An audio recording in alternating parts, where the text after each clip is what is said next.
देखिए, ऐसा है, वक्फ एक्ट सबसे पहले 1954 में बना था। उसके बाद उसको 1995 में अमेंड नहीं बल्कि तत्कालीन सरकार ने उसको पूरे का पूरा बदल दिया था। और 1995 के बाद 2013 में भी उसमें बड़े अमेंडमेंट हुए हैं। तो अभी अगर वक्फ बोर्ड में कोई अमेंडमेंट हो रहा है तो इसको किसी भी तरीके से नेगेटिव सेंस में लेने की ज़रूरत नहीं है। मुझे ऐसा लगता है कि हमको सरकार पर भरोसा होना चाहिए। सरकार सबका साथ, सबका विकास को समर्पित सरकार है। ईमानदारी से इसमें वक्फ बोर्ड में जो आवश्यकताएं हैं, जैसे अभी ड्राफ्ट तो पब्लिक डोमेन में आया नहीं है, लेकिन न्यूज़ चैनल्स के माध्यम से मैं जो बात सुन रहा हूं कि कलेक्टर के पास प्रॉपर्टी का रजिस्ट्रेशन होना ज़रूरी है, उसका जुडिशल इंक्वायरी होनी भी ज़रूरी है कि वो उसमें कोई किसी भी प्रकार का कोई कंट्रोवर्सी ना हो, कुछ ना हो। और 30-32 उसमें इस तरीके के अमल दखल की सुन रहे हैं कि जो अभी पब्लिक गवर्नमेंट की तरफ से तो कोई ड्राफ्ट है नहीं, लेकिन जितना मैं न्यूज़ चैनल के माध्यम से या अपनी जानकारी से मालूम कर रहा हूँ, उसमें ऐसा लग रहा है कि 32 के करीब उसमें संशोधन आने वाले हैं। एएनआई के माध्यम से भी हमको ये बात पता चली है। उसमें मोटा मोटा यही है कि कलेक्टर के पास उसका रजिस्ट्रेशन होना चाहिए, तो उसमें किसको आपत्ति होनी चाहिए। उसमें अगर उसकी जुडिशियल इंक्वायरी होनी चाहिए तो उसमें किसको आपत्ति होनी चाहिए।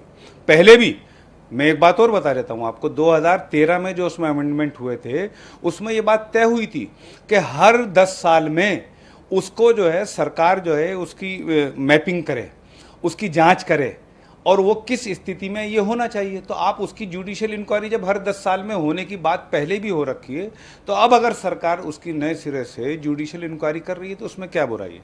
ये किसी भी तरीके से न तो शरीयत में अमल दखल हो गया है, न किसी तरीके से वक्फ बोर्ड की पावर कम या ज़्यादा करने की ज़रूरत है। वक्त के हिसाब से जो अमेंडमेंट्स होते हैं, आज हमारी मुस्लिम बहनें बहुत बड़ी तादाद में सामाजिक कार्यकर्ता भी बन रही हैं और समाज में आगे नेतृत्व भी कर रही हैं। ऐसे में आवश्यकता है इस बात की। बल्कि मैं तो सरकार से एक मांग और करूंगा।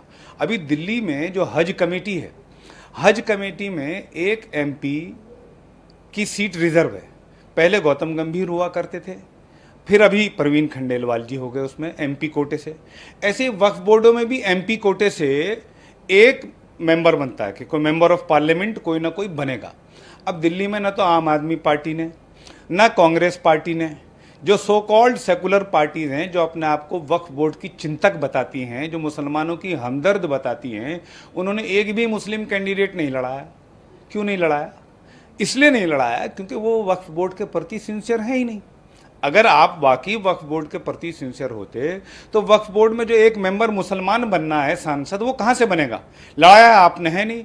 और भारतीय जनता पार्टी से मैं तो ये दरखास्त करूंगा सेंट्रल गवर्नमेंट से कि सेंट्रल गवर्नमेंट इसमें वो रिलीजियस कोटा खत्म कर दे। क्या दिक्कत है? कोई सांसद हो, वो एक मेंबर हो।